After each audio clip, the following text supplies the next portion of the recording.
Hey everyone, and welcome back to the Jay's Fifth Down podcast. I'm your host, Jay. Once again here with Rusty Byrd, co-host of the Kirk and Byrd Sports show. Glad to have him back on. It's been a minute. So glad to have you back on, Rusty, as we talk some NFL football. A lot to get to, man. Yeah. Thanks for having me back on. Thanks for having me. I always enjoy it. Yes, sir. Of course. So, man, crazy divisional round. Of course, these whole playoffs, I mean, they've been really exciting. We said they would be, and they end up being exciting, of course. So recapping the divisional round last weekend, we had the 49ers and Cowboys play. Of course, that was the game everybody was looking forward to. And me being a Cowboys hater, I me too. That game as well. So yeah, and it was great. But I mean, Dallas ended up losing that game 19-12. That the Bengals and the Bills, of course, of that we'll get to that in a second. That one kind of surprised me a little bit with the score, but that Cincinnati won. And then of course the Giants got destroyed by Philadelphia, and we finished it off with the Jags and the Chiefs, and a close game. Chiefs ended up winning, so they're headed to the AFC Championship game to face the Bengals. So, your quick thoughts on these games, man? You know, were you shocked at some of these scores? Was it pretty much expected? What are your thoughts on it? So, I will say I was surprised that the Eagles came out and handled the Giants like that. Not that the Giants are really great, but I just didn't know that Philly was really that good. And then with Jalen Hurts coming off of an injury, that one surprised me. I'm just talking Saturday games now. So for them to put up 38 points and kind of contain, Barkley and everything, I thought that was a game, I thought would maybe be a little closer. But, if you really, in retrospect, like this, Giants have a new coach and they're learning and they're growing, but they did finish, 9-7-1. I mean, they didn't really have a great record, and they still kind of are the Giants. What surprises me is everybody now thinking that Daniel Jones is a quarterback. Like, I don't know. Like, I we'll see. I hope they don't get suckered into extending him or giving him too much money. So those are my thoughts on that game. I think Saquon Barkley is the key to that team, but it's really hard when you're running. A running back is the thing you rely on because they can get injured so often. And then the Jags and Chiefs, man. Like, I'm a big Patrick Mahomes fan, and so when he got hurt, I was like, oh. Yeah. But I mean, I'll give the Jaguars credit, man, to have such a close game with a team that's been to the AFC Championship 5 years in a row. I got to give those Jaguars credit, man, because they to me were the surprise team of the year. Like, they're not like they didn't make it to the Super Bowl like the Bengals did last year, but when you consider the fiasco of last year, to actually make the playoffs and win the game, I got to give them a lot of credit, and then to play Patrick Mahomes and the Chiefs so well, I got to give them that. But I will say this: I hope we have some time to talk about all of the quarterbacks involved, because I have some thoughts. Okay, yeah, we'll get to it, man. Like I said, my thoughts. Yeah, it was like I said. The Eagles had 268 rushing yards against the Giants on Saturday. That is ridiculous. I mean, so you talk about running the ball, man, in the playoffs. I mean, so that was, when you rush for that many yards, I would expect you to win football games. So, kudos to Philly for coming out with a good game plan and executing that. And of course, the Giants, good year. Much to improve on. I think for them, in my personal opinion, they got to get themselves a receiver. Like you got to establish a number one. Slayton and Shepard, I don't think they're number ones. Solid twos, but you need a number one guy. They haven't had one since Odell. So that's just my thoughts on the Giants. I tell you what, that's a great point. You made two great points. The running game, to me, is essential for any team. You've got to be able to run when you gotta run, or find if that's a weakness of a team. But like, to me, the biggest running game story of the weekend was Cincinnati's Mixon. You know, the way he put up 100 yards in that snow. That was extremely impressive, and I'm not taking away from any of the others, but that was what you needed to do in that weather, in that stadium. As far as the Giants, you're totally right. Also, in terms of receivers, one of the keys I've noticed is we give a lot of credit and a lot of blame to quarterbacks, but one of the things you can do is if you surround your quarterback with some talented receivers, and I'm saying like a bunch of number ones, you know, not a bunch of really good number twos. And that's what, look, I didn't think Jalen Hurts was going to be this good in the league. I didn't think he would be bad, but I think it helps that they surrounded him with those great receivers. Same thing with Minnesota. They had a pretty good record this year. They kind of made Kirk Cousins look decent. But the key to me was those great receivers. Not taking anything away from Joe Burrow. Really good quarterback, but he's got some great receivers. And he had those great receivers in college. And then, and then again, we can get on this, but Josh Allen, people thought he was terrible for his first couple of years. But to me, the most significant impact for his game was when he got Stephon Diggs. And so that receiver and then some of the other pieces around, to me, is what helped turn around Josh Allen.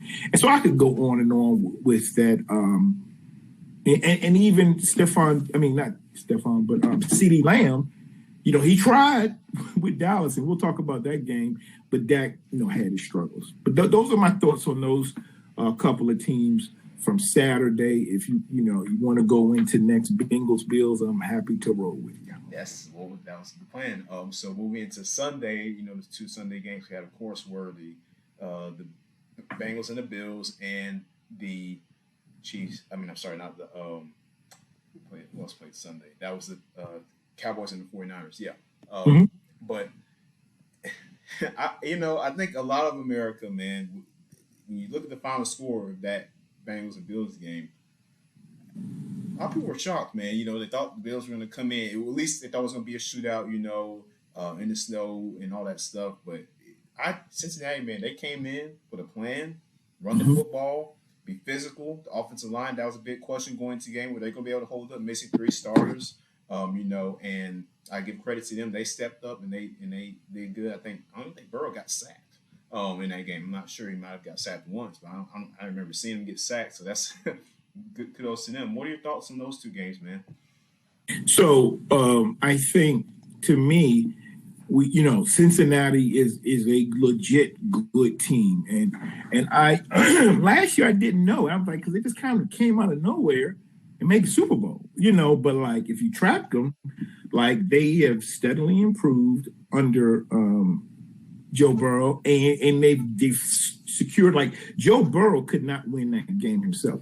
When you're going against a talented offense like Buffalo has had, in terms of what numbers they were putting up this year and their record, that means Cincinnati's defense did their job. Their offensive line did their job in terms of opening holes for the running game, and like you said, not allowing sacks. So, when I see that Cincinnati is putting it all together like this, like, yeah, I guess they are legit. And as much as I'm pulling for the Chiefs, like, this is a legit threat, especially with Patrick Mahomes being injured with that high ankle sprain. So, Bengals, they're legit, and I'm glad that they went up there and beat the Bills in the snow. Because for all of those fans up there that don't want a dome, this is what can happen. Like, it doesn't matter the first 17, 18 games of the year. Like, you need to be able to win now. And if you think about it, Aaron Rodgers has not won anything at home this time of year. When he advanced to the Super Bowl, I think he was on the road or in dome stadiums all the way. So you gotta like this whole pageantry of thinking, let's play in the snow and all that. No, bro. Like the controlled environments get the best out of every team. Yeah, that's it. Yeah, you said it, man. I completely agree with you. And so, that, like I said, I was surprised. I mean, it was a good game plan. For the Cincinnati, for the Bills, again, just couldn't really get much going. They did a great job with Stephon Diggs, held him to over, I think, 30 yards receiving catches. They did a great job on him. Gabe Davis as well. He had the lone touchdown, but other than that, he didn't really do too much. So, first year without Brian DeBall as OC, and Josh Allen leads the league in turnovers. That was a big storyline as well after this game. So obviously you can see the impact of him, on that coaching staff. And so moving forward, man, for the Bills, real quick, what needs to happen, moving forward for the Bills? So I think first of all, folks gotta, and I'll try to be nice, they gotta get off of Josh Allen's D, man. I mean, like he's not that. Christian, but like he's really, really good. But like all year, all I hear is how he's this great player and he's this and he's that. And again, we'll start to have that conversation about quarterbacks because I can compare Dak in the response that he's getting to his weekend. But in the end, man, like I think Josh is good, but like you said, he led the league in turnovers. He didn't get it done. Let me ask you this. I know he might have actually won he's won, I think, 4 games in the playoffs, and Lamar Jackson has won 1. But what's the real difference between, their output? In fact, Lamar has won an MVP, I think that, again, not taking anything away from Josh, but I don't think some quarterbacks get the same pressure and heat that others do. And then the other thing I would say is it looks like it's legit that the Bills didn't have, a lot of players, especially on defense, and Von Miller, missing and everything. But still, like, you got this far with a lot of those players not here. You were at home, and this is when you have to get it done. But I think overall, it looks like Buffalo's offensive game plan, it didn't do Josh Allen any favors. He threw the ball 42 times. 42 times in that weather. And they only had 19 carries. And 8 of those were by Josh. So you got 11 carries outside of your quarterback by running backs or anybody. And so you didn't have a game plan to at least try to run the ball when these are going to be, the conditions. And so that has to be taken into consideration. Like, he's not. You think he's your Superman, but you got to help him out. Yeah, you got to. And Ken Dorsey, of course, being promoted to the offensive coordinator position after being the quarterback's coach after Brian DeBall left.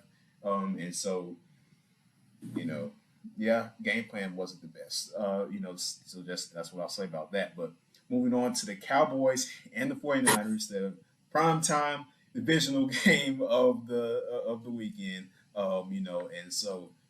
Yeah, Cowboys lose this 19-12. They once again go out in the playoffs early. Don't make conference championship game as they haven't done over 30 years.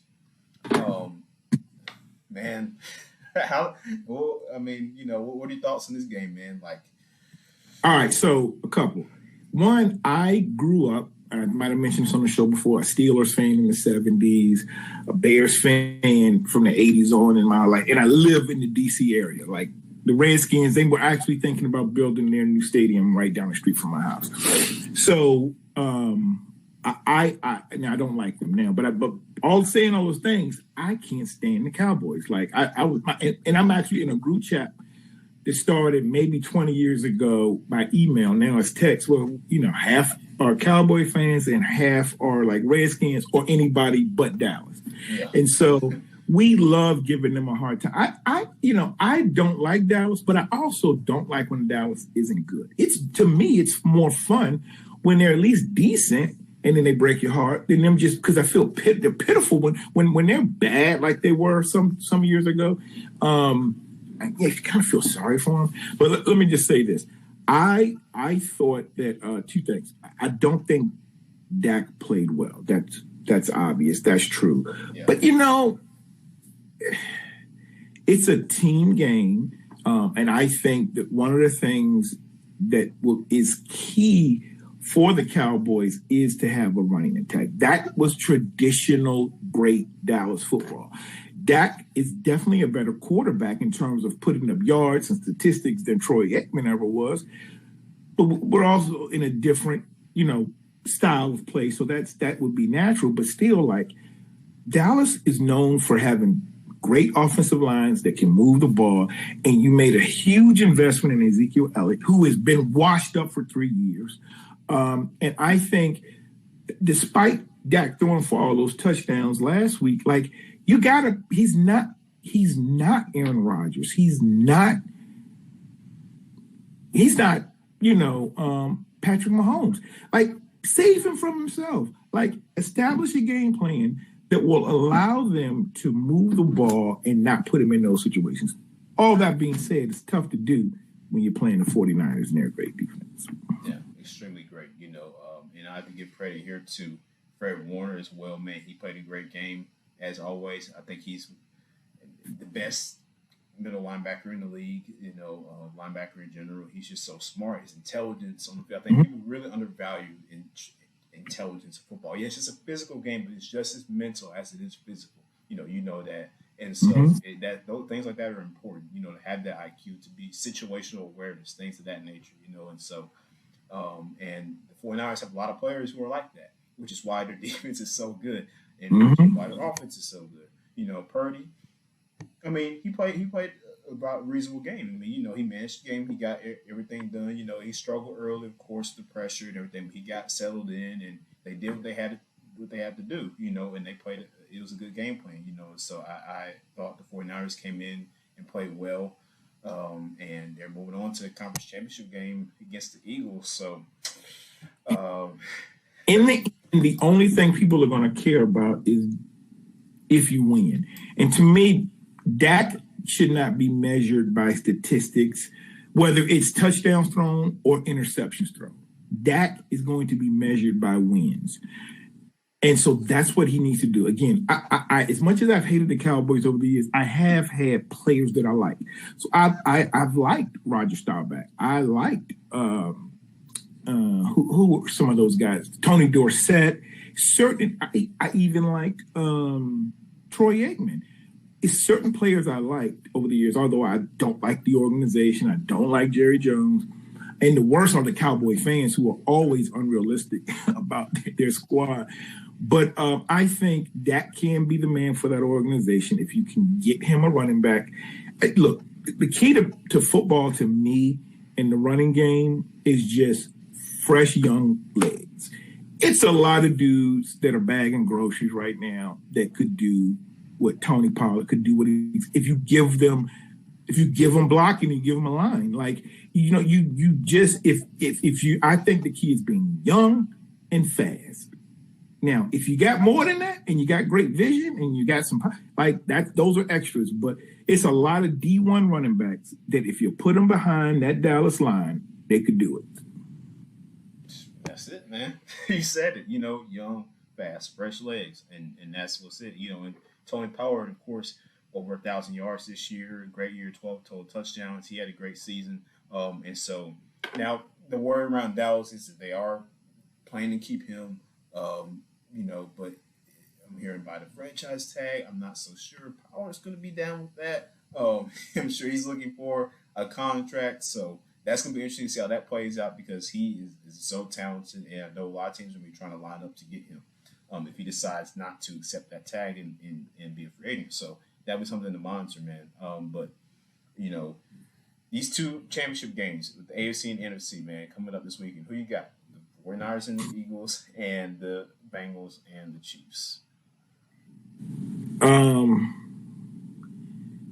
being honest, like these are the top 4 teams. Like you kind of when the way everything shaked out, these are the best teams I think that are remaining. And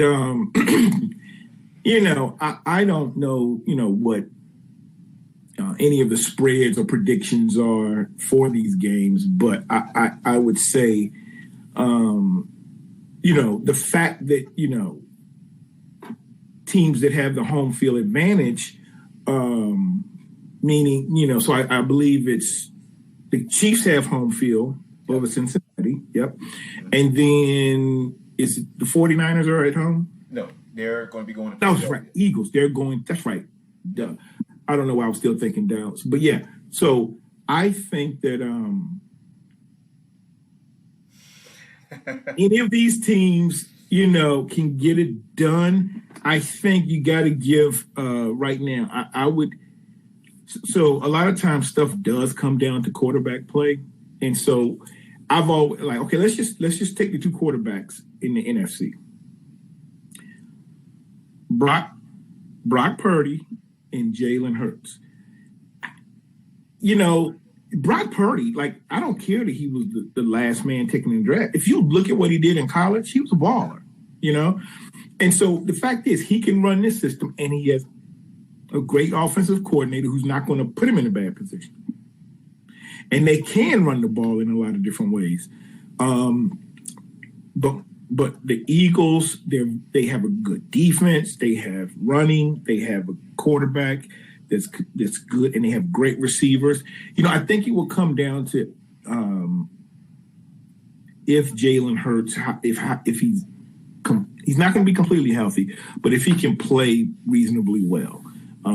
I actually would give the nod, though, to the 49ers based on coaching experience and scheme, because they've found a way to make this work.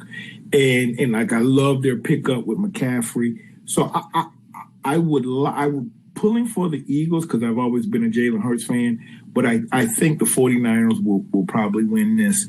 And then Kansas City, Cincinnati, Cincinnati is on the road, but I think, look, they've beaten the Chiefs 3 times in a row. It's hard to beat somebody 4 times in a row, but they're a team that can do it if they can go into Buffalo and win. But I'm hoping that the Chiefs, that Mahomes can, be healthy enough to be effective. It hurts that they don't have Tyreek Hill, but nobody has figured out how to stop Kelsey yet. So if Patrick can play, I think they can win it in a close game. Yeah, I agree. And so, as far as Patrick Mahomes and his injury, of course, he sustained that high ankle sprain last weekend. He is, from all reports so far, he's planning to play. So we'll keep you updated on how that goes. But he said he's going to go out there and play. So as you would expect a guy like Patrick to say, so he's going to go out there and give it a go. That's just going to be something to monitor, man.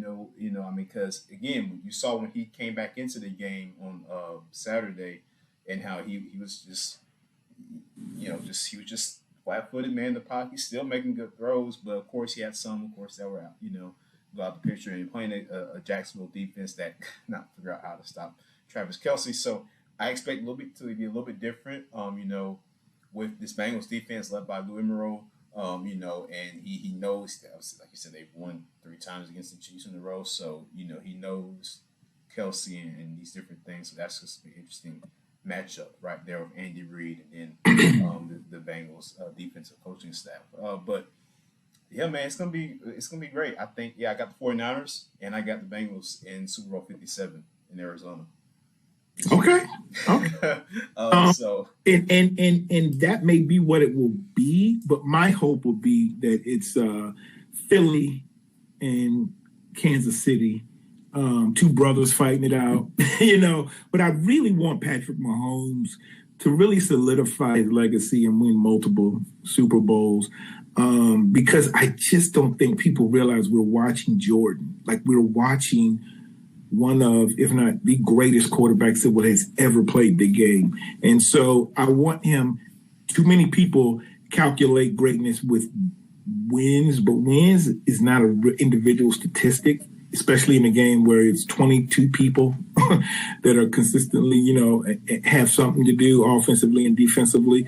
And so he's going to need to get, I think, right now he's a Hall of Famer, but if he can win a couple more Super Bowls, not just get there, but win some Super Bowls, I just think people will have to acknowledge him, because one of the most frustrating things to me all season has been the talk about, it's week to week. Joe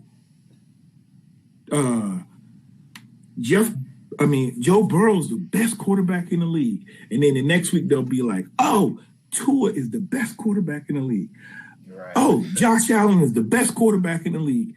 Meanwhile, Patrick Mahomes, they're just used to him. It's like, if he don't put up 50 touchdowns and he doesn't throw for well over 5,000 yards, he ain't doing it. No, like, his greatness is undeniable, unbelievable. You're watching Jordan Lane. You just need to appreciate it. And everybody said he loses Tyreek Hill, he's done. No, they don't have a running game. They've tried to fill the running back position, and they just haven't been very effective in doing that. And he doesn't have the same outside receivers like he had with Tyreek Hill, who is great. And he's still back in the championship game. Like, get his dude some props. Hey, man, that's it. I mean, like you said, they lost, those pieces. Of course, Hill, and you bring in Smith-Schuster and Valdes-Scantling, who, they've done solid jobs this year. But, again, it's just not the same, right? And, of course, they lost McCall Hardman to injury, so he's going to be out this weekend. So, and yeah, they're still back in the AFC Championship game, man. Patrick Mahomes, Travis Kelce, so it's just, man, when we're watching with him, it's amazing what he can do. He's just out of this world. I've never seen a quarterback play like he has before. I know you've been around longer than me, man, but I don't think you have either, so yeah, it's going to be a fun weekend, man. We're looking forward to it. So, of course, Conference Championship weekend again. Philly, San Fran at Lincoln Financial Field on Fox, 3 o'clock on Sunday. And then the Chiefs and the Bengals, of course, rematch of last year's AFC Championship game. There's already been, a lot of talking. Eli Apple and those guys on defense, they're ready to go at it again. So 6:30 CBS kickoff. Rusty, I'm excited, man. Me too. Let me ask you this now. What's up? I believe the votes are probably already in for MVP, but they don't announce it until later. I really wish the NFL, because their MVP award is a regular season award, I would like them to hold all voting until after the Super Bowl. That being said, who is your MVP so far? And if you want to name an offensive and a defensive or just one player, it's up to you. Again, I hate to come on your show and kind of blah about these questions, but you know your stuff, and I think your viewers would like to hear some of your thoughts. And you can change it next week if you want that a topic. But like right now, who do you think was the best player in the league? Well, you say MVP, man. I think the most valuable player in the NFL to me. I got to give it to Jalen Hurts, man. I think what he's done has just been profound, and the jump he has made, between last year, his first couple years, and to this year. He's my MVP this year. I don't think you can go wrong with that at all. I would say he's probably, again, like what you're saying, he's probably my MVP. But just think about that. Jalen Hurts, what is this, year 3 for him? Is an MVP, and if he wins and he deserves it, like, that's just incredible, But I tend to agree. If I had to name my offensive player, it would be him, and then on defense, I'd say Parsons at Dallas. Like, he's problems. He's caused a lot of problems for people, and so he would be kind of my defensive player of the year. But that's kind of what I say now. But that's why I also let's hold the voting to after the Super Bowl, because if Patrick Mahomes, on an injured ankle, wins this Super Bowl, I think he's the player of the year. This is again, when we talk about standards, like Kansas City only lost 3 games this year, right? Only 3. And we're acting like, oh, they weren't, that's because they lost maybe somewhere. Like, Philly lost 2. Like, but again, our standard for Patrick Mahomes is what? When he loses, you think, well, they're not good. No, like, dude, people lose games. So, again, but Hurts is fine, and I would like to see him get some recognition. But it's like this. Jordan could have won MVP every year. Every year. They just didn't give it to him. Patrick Mahomes lost what people thought was the best receiver in the league or the most potentially exciting and big threat for him, and he's right back. It's just crazy, man. So but yeah, I'm looking forward to it, man. And so make sure you guys check those games out this weekend. Can't miss football. We're excited, and we're counting down closer to Super Bowl 57, which will be February 12th on Sunday in Arizona. And so we're counting down, man. And of course, it before we get to that though, we got to get here through this weekend at Conference Championship. Yeah. So it's gonna be exciting, man. And Rusty, we thank you for coming on and talking about as always, man. It's great having you today. Yeah, thank you. And look, everybody, comment, subscribe, like this show. This young man is doing an outstanding job. And then I see you're on some other shows. I was. I enjoyed that, man. What was that show? It was the Against the Call. It's called Against the Call. Against the Call. You guys, check them out. They got great stuff there. They're on YouTube, Spotify, all the podcast platforms. Make sure, like Rusty said, you check us out here as well. And so just a lot of. It's crazy, man. Yeah, football, man. We just love it. Love to talk about it. Love to watch it. We just love it, man. Yep. I agree. All right. Thanks, man. Appreciate it. All right, Rusty.